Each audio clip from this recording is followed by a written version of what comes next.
Si je devais résumer ce que représente Mardas pour moi, je dirais que c'est la saga que j'aurais aimé suivre à l'époque de mes années collège. J'ai écrit Mardas pour ce petit môme de 12 ans qui utilisait des rideaux pour faire des capes et qui prenait des bouts de bois pour faire des épées et qui se battait contre des armées de gobelins dans le salon. J'ai cassé beaucoup d'ampoules à la maison à force de faire de grands mouvements avec mon épée.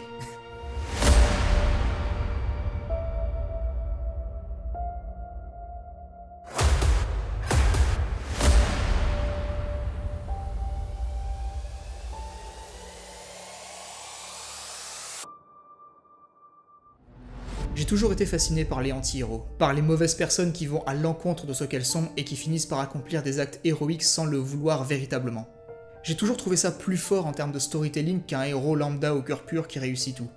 Je sais pas, ça me parle beaucoup plus. J'essaye au maximum d'éviter le manichéisme dans ma saga. Le noir ne représente pas forcément le mal et le blanc ne représente pas forcément la lumière. Pour moi, n'importe quel personnage, même le plus dangereux, peut à tout moment agir en bien ou en mal en fonction de ses objectifs. Exactement comme dans notre monde. On a beau avoir le visage d'un ange, on a tous eu des moments dans notre vie où on voulait voir le monde brûler à cause d'événements qu'on ne voulait pas voir survenir. C'est exactement ce que j'essaye de retranscrire dans mon œuvre. Tous les choix que font les personnages au cours de leur aventure auront un impact sur leur issue finale. Ce qu'il faut retenir, c'est que les héros ne sont pas toujours ceux qui ont de bonnes intentions. Dans le premier tome, je n'aborde pas spécialement de grands thèmes, c'était pas ce que je voulais faire à la base. Tout ce que je voulais, c'était écrire une histoire que je trouvais cool, avec des personnages qui me touchaient et qui me faisaient rire. J'avais pas de message particulier à faire passer derrière tout ça. Je voulais juste divertir les gens. Et ça n'a pas changé avec le tome 2. Ou presque. L'histoire reprend tout juste après les événements du premier tome. Maintenant que le retour des immortels est confirmé, la merde ne fait que commencer. Et ça, tous les personnages en ont conscience, y compris le principal concerné. On récupère les personnages dans un état pour le moins lamentable après ce qui s'est passé. Que ce soit Kerana, Dregan, Greenwalk ou Mardas, tous ont été impactés par ce qu'ils ont vécu au cours du premier tome. Et cela se répercutera dans ce deuxième opus. La particularité de ce tome, c'est le nombre d'histoires qui se déroulent en même temps, mais à des endroits différents. Et ça a été le plus gros challenge de ce livre. J'ai dû faire en sorte de ne pas noyer l'histoire principale dans toutes les sous-intrigues, même si elles sont toutes liées d'une manière ou d'une autre. J'ai dû faire un énorme travail d'optimisation pour que la lecture reste fluide et compréhensible.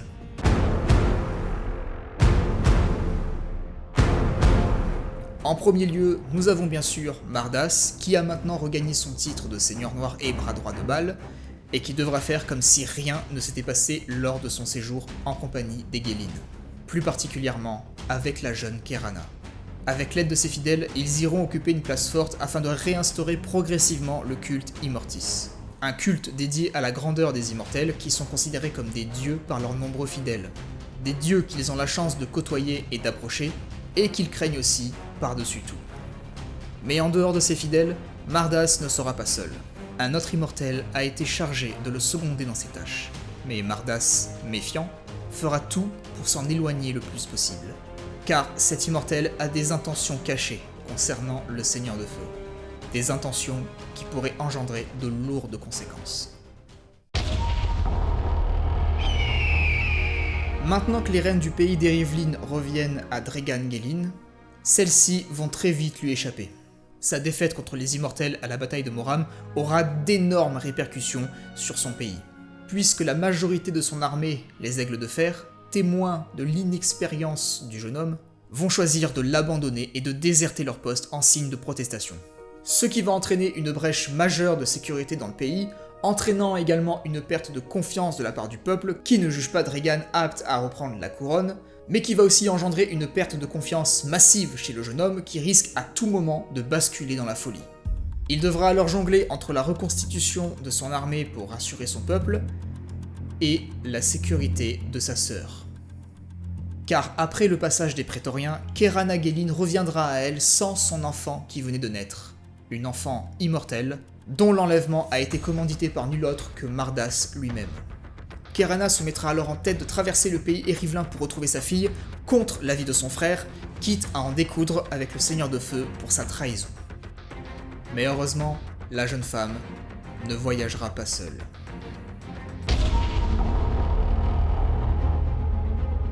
La petite créature verte mènera quant à elle sa propre aventure. Les prédictions de la mystique sur un avenir où la créature se faisait appeler l'Unificateur semblent être maintenant révolues. Après ses multiples déceptions en compagnie des humains en Eryvlin, Greenwalk décide de rentrer chez lui en Tamandor. Mais les mercenaires qui étaient chargés de le ramener par bateau vont en décider autrement. Greenwalk se retrouve alors dans un guet-apens destiné à faire de lui un appât à Muban, une espèce de gros loup de la taille d'un buffle que Greenwalk ne connaît que trop bien. Mais fort heureusement pour lui, après avoir massacré les mercenaires, le Muban décidera d'épargner la vie du petit voleur. Dans ce deuxième tome, les deux créatures qui apprendront à se connaître seront embarquées dans une folle aventure qui les conduira à Pirag, une principauté dirigée par une comtesse raffolant des jeux du cirque, n'hésitant pas à faire combattre des tribus locales dans son arène pour son propre plaisir et celui de ses habitants. Greenwalk ne le sait pas encore, mais le destin de l'Unificateur est en train de prendre forme. Mais celui-ci sera bien loin de ses espérances.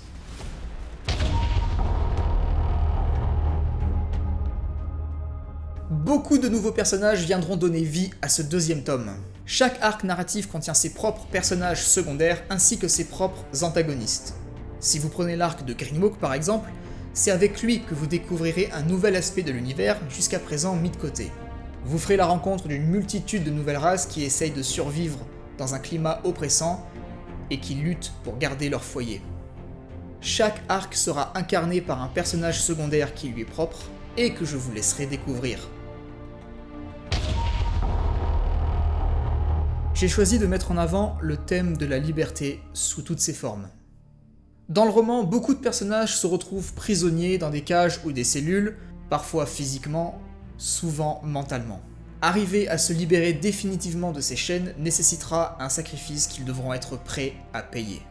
Notre place dans le monde est aussi remise en question, elle est abordée de façon plus cynique, plus pragmatique. Bien que ce soit un roman de fantasy, j'avais pas vraiment envie de partir dans le délire du « ta gueule c'est magique ». J'ai vraiment tenu à travailler l'aspect sérieux et réaliste du genre. L'humour bien sûr sera au rendez-vous, et cette fois ça ne sera pas seulement réservé qu'à la partie de Greenwalk. Tous les personnages connaîtront des moments de répit et de légèreté avant de replonger dans leur cauchemar. Pour moi c'était important de pas être dans le drama constant, je déteste ça de toute façon, et ça n'est pas ça la vie. Le monde a besoin de rire, même dans ses heures les plus sombres, c'est comme ça qu'il n'arrive à pas perdre la tête. Ce ne sont pas seulement des ragots de taverne. Ces bruits se multiplient dans tout le pays et préoccupent nos citoyens. On dit qu'au Cargoras, des groupes de personnes masquées sillonnent les villages et massacrent des familles entières au nom des immortels. Je vous donne rendez-vous le 30 octobre sur Amazon pour la sortie du deuxième tome de Mardas. D'ici là, portez-vous bien, des bisous, ciao.